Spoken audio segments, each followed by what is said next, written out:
Salam sejahtera dan salam sehat buat kita semua. Selamat pagi dan semangat pagi. Hari ini kita akan bersama-sama belajar sistem reproduksi pada manusia, khususnya pada laki-laki.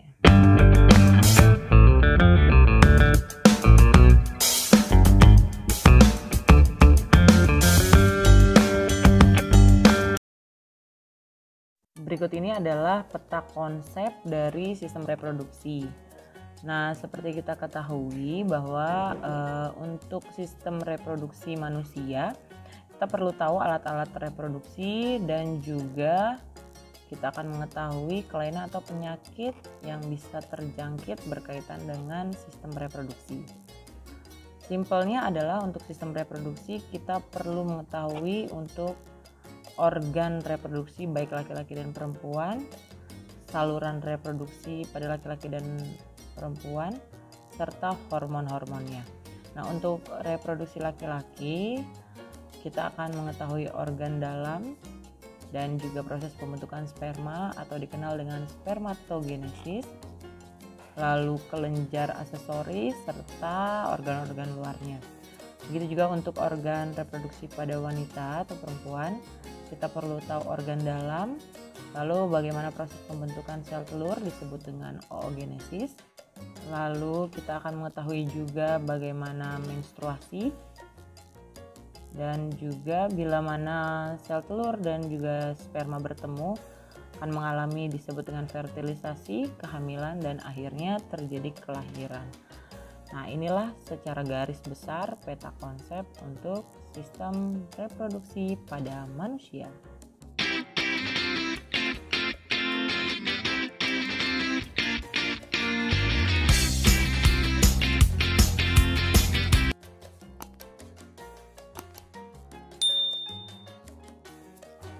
Yang pertama yang akan kita bahas adalah sistem reproduksi pada laki-laki.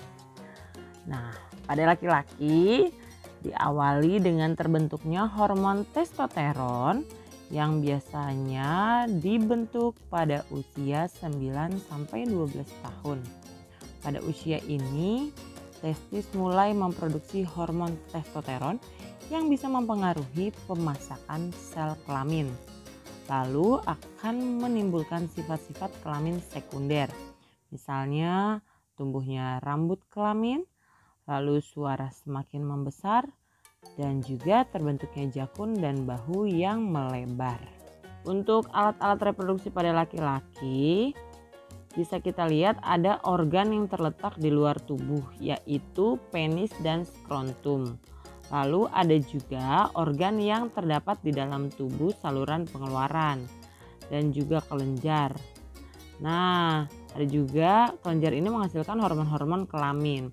Untuk lebih lanjutnya kita lihat alat reproduksi bagian dalam ini ada testis.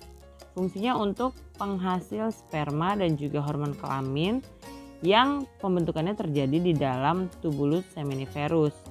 Nah, di antara tubulus seminiferus ini ada sel-sel Leydig. Ini adalah penghasil hormon testosteron dan hormon androgen. Lalu ada saluran reproduksi. Ada epididymis, yaitu saluran dalam skrotum dan keluar dari kedua testis. Di sini sel sperma disimpan sementara hingga matang. Lalu ada vas deferens. Ini adalah saluran tempat bergeraknya sperma dari epididymis ke kantung semen atau vesicula seminalis. Lalu ada juga uretra, yaitu saluran dalam penis yang berfungsi sebagai ekskresi urin dari kandung kemih. Untuk gambar alat organ reproduksi laki-laki bisa kamu perhatikan di sini ya.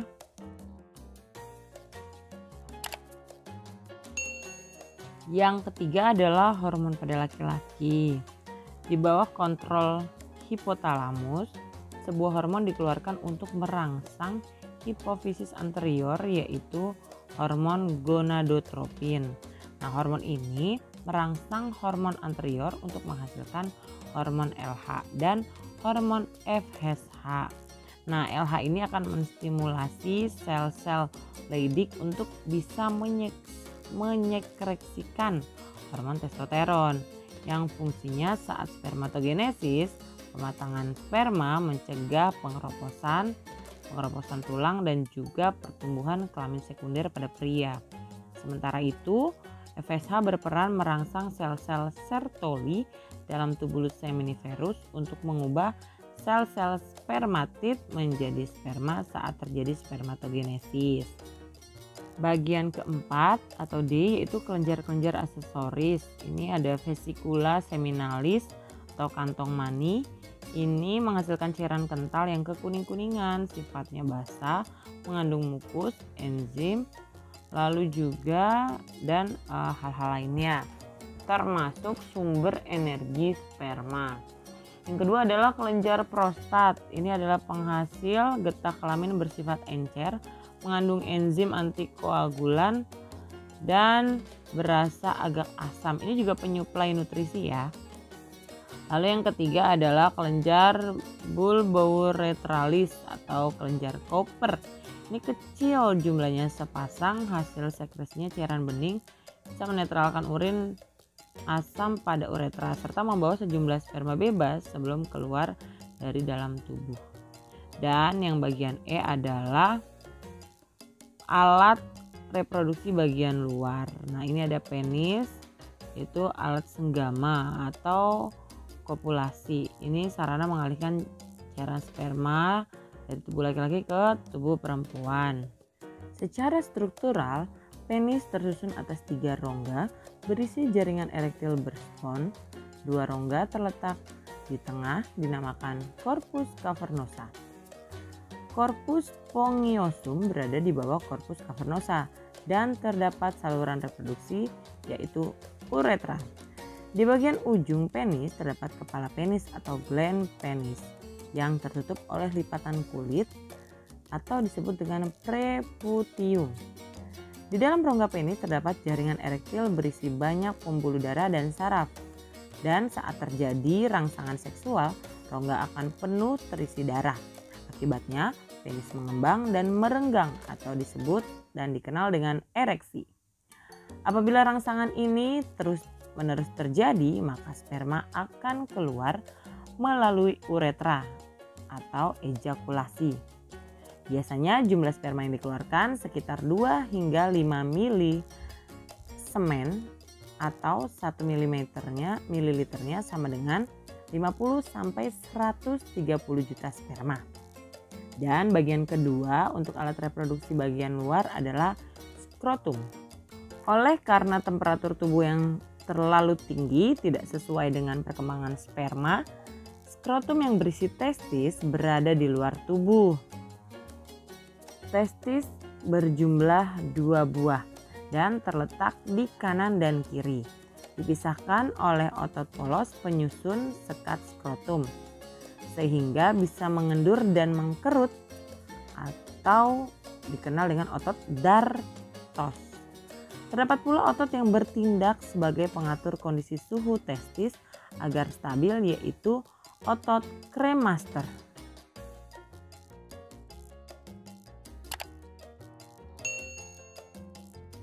Bagian ke-6 yaitu spermatogenesis. Dari mana sih sebenarnya sperma dihasilkan? Bagaimana proses pembentukannya? Nah, sekarang kita lihat ya. Proses pembentukan sperma namanya spermatogenesis. Berada di tubulus seminiferus di dalam testis. Nah, di dalamnya terdapat dinding yang dilapisi oleh sel germinal disebut dengan spermatogonium. Kalau jamaknya spermatogonia. Setelah mengalami pematangan, maka spermatogonium memperbanyak diri melalui pembelahan mitosis. Sedangkan sebagian spermatogonium yang lain melakukan spermatogenesis. Nah, ini adalah gambar dari tempat berlangsungnya spermatogenesis.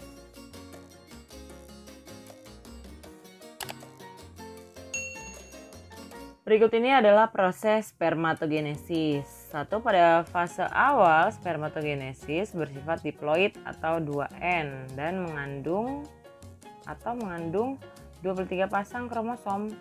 Nah, spermatogonium ini akan berubah menjadi spermatosit primer 2N secara mitosis. Lalu akan membelah menjadi spermatosit sekunder dan biasa dinamakan dengan meiosis 1. Jumlahnya ada 2, sama besar dan bersifat N atau haploid. Nah, melalui fase meiosis 2, spermatosit sekunder membelah diri menjadi 4 spermatid yang sama bentuk dan ukurannya. Selanjutnya, spermatid berkembang menjadi sperma yang matang dan bersifat haploid atau N. Setelah matang, sperma akan menuju saluran epididymis dan proses ini berlangsung lebih kurang 17 hari. Energi yang digunakan yaitu berasal dari sel-sel Sertoli.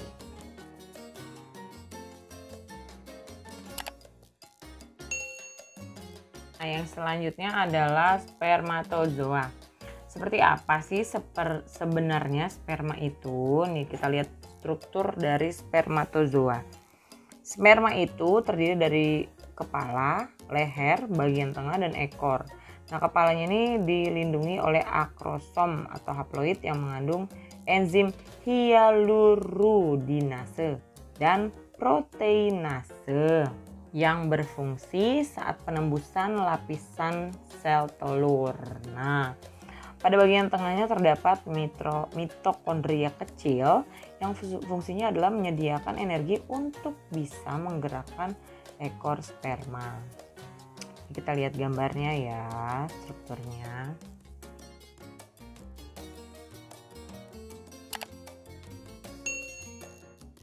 Kesimpulan alias rangkuman dari pelajaran kita pada hari ini adalah organ reproduksi pria digolongkan menjadi organ reproduksi dalam, ada juga bagian luarnya. Bagian dalam terdiri dari testis yang berisi tubulus seminivorus, saluran pengeluaran yang terdiri dari epididymis, vas deferens, dan saluran ejakulasi dan uretra, serta kelenjar aksesoris yang terdiri dari vesica seminalis, kelenjar prostat, dan kelenjar Cowper. Dan organ reproduksi luarnya terdiri dari penis dan skrotum. Yang kedua, hormon-hormon yang berperan dalam sistem reproduksi pria adalah hormon testosteron, LH, FSH, androgen, dan hormon pertumbuhan. Dan yang ketiga adalah proses pembentukan dan pemasakan spermatozoa disebut dengan spermatogenesis yang dipengaruhi oleh beberapa hormon dan juga kelenjar. Yang terakhir, kelenjar hipofisis menghasilkan hormon perangsang folikel atau hormon FSH dan hormon lutein atau LH.